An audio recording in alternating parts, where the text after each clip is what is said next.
So hello class নবম শ্রেণীর আমার ভাই বোনেরা, আশা করছি তোমরা সব ভালো আছো। Welcome to R K home tuition. তোমাদের তো আর কিছুদিন পরে শুরু হচ্ছে দ্বিতীয় পর্যায়ক্রমিক মূল্যায়ন অর্থাৎ সেকেন্ড ইউনিট টেস্ট 2026 এর পরীক্ষা। তাই তোমাদের সেই পরীক্ষার টেনশন একেবারে দূর করতে ভূগোল বিষয়ে তোমাদের কমেন্ট দেখে মান 3 এর সাজেশন মাত্র কিছু নিয়ে এসেছি।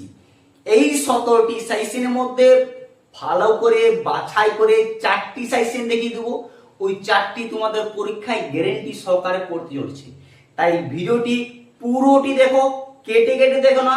কেটে কেটে দেখলে গুরুত্বপূর্ণ প্রশ্নগুলি মিস করে যেতে পারো। আর চ্যানেলটিতে নতুন হলে সাবস্ক্রাইব করতে ভুলো না। সাজেশনগুলো ভালো লাগলে বন্ধুদেরকে অবশ্যই শেয়ার করে জানিয়ে দাও। চলো তোমাদের বেশি সময় নষ্ট না করে সাজেশন ভিডিও শুরু করা যাক।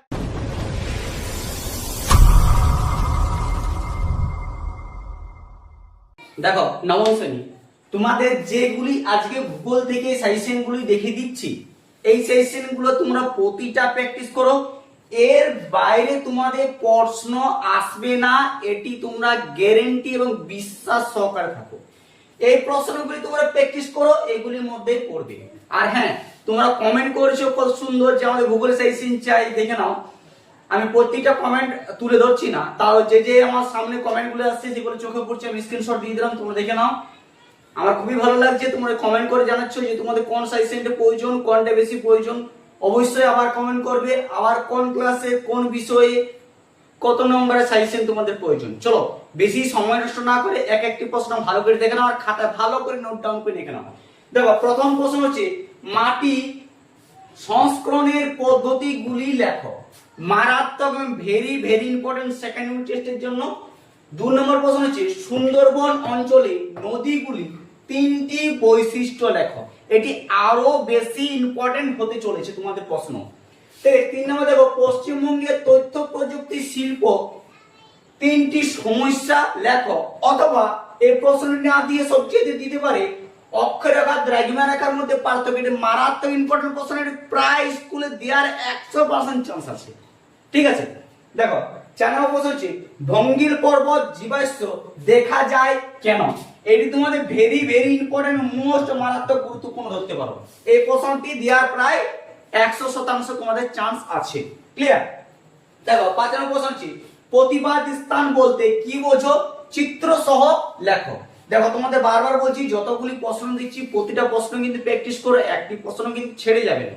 ঠিক আছে, প্রশ্ন ছেড়ে গেলে কিন্তু অনেক সমস্যা পড়বে। তাই যতগুলি দিচ্ছি প্রতিটা করো, একটি বাড়তির বাইরে তোমাদের 3 নম্বর প্রশ্ন পাবে না, এটি কিন্তু গ্যারান্টি।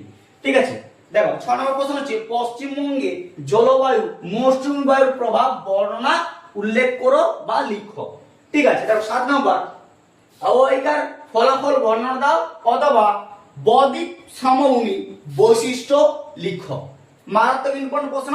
8 নম্বর প্রশ্নটি আরো বেশি গুরুত্বপূর্ণ তোমাদের, সেটা হচ্ছে মৃত্তিকা সংরক্ষণে 3টি সম্পর্ক লেখো বা বৈশিষ্ট্য লেখো। এরকম ভাবে তোমাদের প্রশ্নগুলি একটু কিন্তু ঘুরিয়ে দিবে, ঘাবড়াবে না, একটু কিন্তু প্রশ্ন ঘুরাবে, কিন্তু এর মধ্যে প্রশ্ন পড়বে, এর বাইরে তোমাদের প্রশ্ন পড়বে না।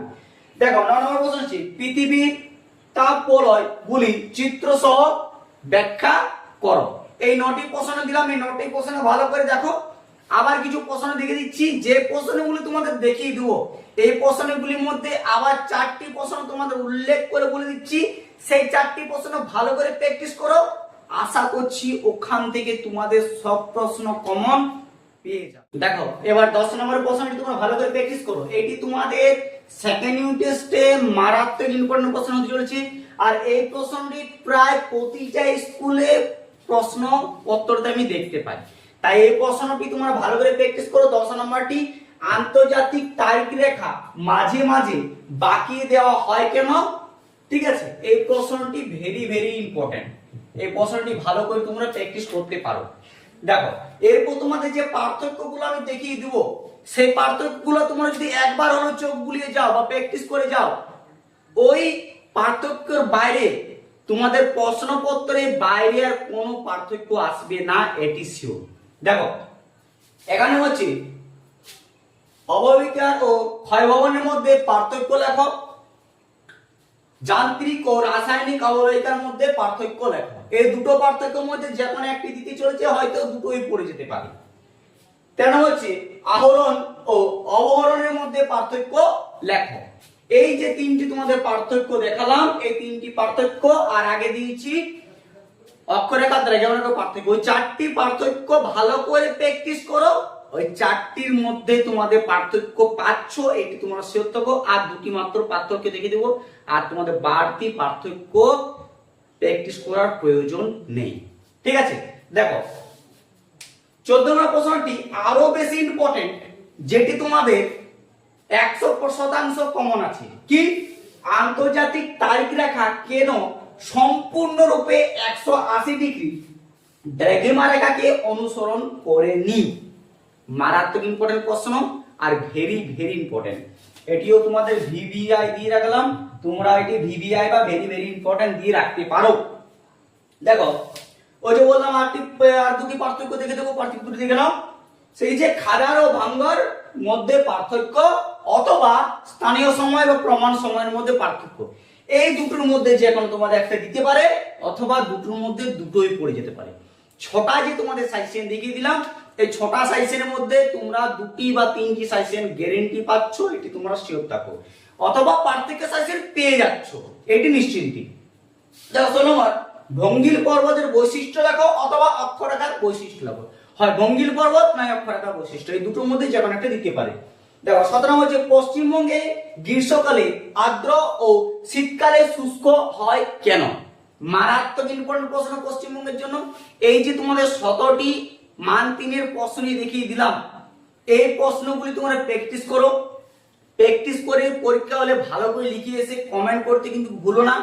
আর হ্যাঁ, অবশ্যই 5 নাম্বার যদি সাজেশন চাও তো জিওগ্রাফি 5 বলে কমেন্ট করো পার্ট 2।